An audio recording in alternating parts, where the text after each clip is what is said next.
नागपुर में, पहले उस पूरे विषय को हम क्लियर कर देते हैं और इसको जरूर उन तक पहुंचा दीजिए। हमारे पास तो उनकी चुनौती बाद में आई है, हमारी बात आपसे प्रार्थना पूरी मीडिया से। पहली बात तो ये प्रत्येक मीडिया वाले और प्रत्येक व्यक्ति और जो भी वो अमुक हैं तथाकथित, उनसे आई रिक्वेस्ट कि हम बीच में कथा छोड़कर भागे ये बोलना बंद कर दें। हमारी कथा 7 दिन तक की ही थी, उसका स्क्रीनशॉट 3 तारीख का न्यूज पर बागेश्वर धाम ऑफिशियल पेज पर 3 जनवरी को पहले से ही डेट घोषित कर दी थी कि हम केवल 7 दिन की कथा करेंगे, क्योंकि हमारे गुरुदेव का जन्मोत्सव था और आगामी सभी कथाएं 7-7 दिन की 2-2 दिन घटाई गई, क्योंकि फरवरी में हमारे यहाँ यज्ञ है। दूसरी बात, हमने 2 दिन का दिव्य दरबार लगाया, तब वो क्यों नहीं आए। तीसरी बात, हमने 7 दिन की कथा की, एक भी व्यक्ति को चुनौती की बात लेकर या लेटर लेकर क्यों नहीं भेजा। इसका मतलब वह भगोड़ा और वह छोटी मानसिकता के लोग हैं। आने के बाद तो कोई भी भौंक सकता। अब यहाँ पर पहले 9 दिन की कथा थी, 25 तारीख तक, यहाँ भी बता देते हैं 23 तारीख तक है। अब हम 23 को चले जाएं, फिर आप 24 को कहो कि हमने चुनौती दी इसीलिए पंडाल छोड़कर बागेश्वर सरकार भाग गए ठटरी के बरे। पहली बात क्लियर।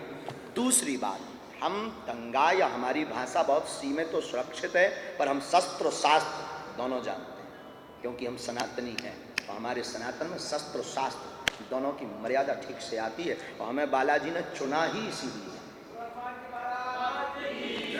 दूसरी बात, 2 दिन का दरबार लगा, आप आए नहीं, आपने कोई हमारे पास जानकारी नहीं भेजी, आने के बाद आपने भेजा। दूसरी बात, हमारे बागेश्वर बालाजी के दरबार में न बुलावा है, न दावा है, न दक्षिणा है, फिर बवाल क्यों?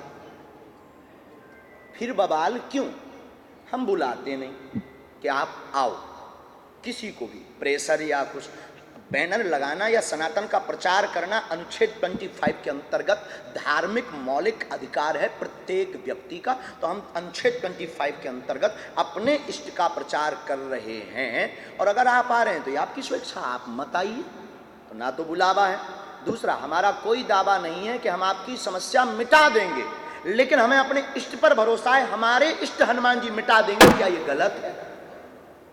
हम आपसे पूछते हैं, भारत के लोगों से पूछते हैं, और मीडिया में जरूर चलाइएगा, तो मैं सौगंध है सनातन धर्म की। जिन्होंने ये चुनौती दी उनको भी प्रार्थना है आप हमारी बात को बहुत गंभीरता से सुने। तो दूसरी बात, ना दावा ना बुलावा। तीसरी बात, हम अंधविश्वास कब फैला रहे? जब दक्षिणा ही नहीं लेते तो अंधविश्वास कैसा? जब हम कोई रुपया नहीं लेते, शुल्क नहीं लेते, निःशुल्क में जो हमारे पास कृपा है उसका प्रचार गुरु कृपा से कर रहे हैं।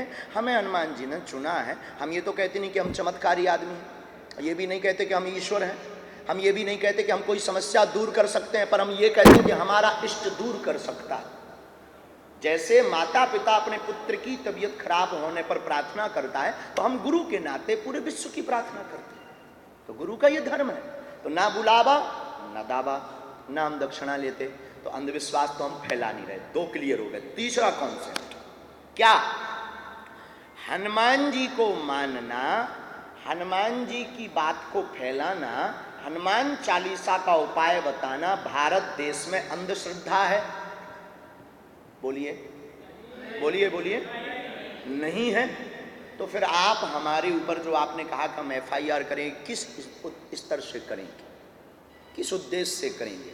हम भी कानून के अंतर्गत हैं, हमारे पूर्वजों ने स्वीकार किया है संविधान, हम सहर्ष उस संविधान के अंतर्गत ही चलेंगे ऑल लाइफ। तो हनुमान जी की पूजा करना अगर अंधश्रद्धा है तो भारत के जितने भी हनुमान भक्त हैं सब पर FIR होनी चाहिए, और सब अंधविश्वासी है। फिर देख लो वो तुम्हारा थोबड़ा कैसे लाल करेंगे हनुमान भक्त। विचार कीजिए, हम गलत हो तो बताइए, आप लोग तो मीडिया वाले हो, नारद जी की भूमिका निभा रहे हैं। इसी में एक बात और, आज हनुमान जी के दरबार को आप अंधविश्वास फैलाने की बात कर रहे हैं, कल हमारे कलावा को आप अंधविश्वास कह दोगे, परसों हमारे माता पिता को मानने के लिए आप अंधविश्वास कह दोगे। ये सोची समझी साजिशें हैं सनातन धर्म को टारगेट करने की। हम हिंदुओं को जगना होगा, इनकी ठठरी बारी।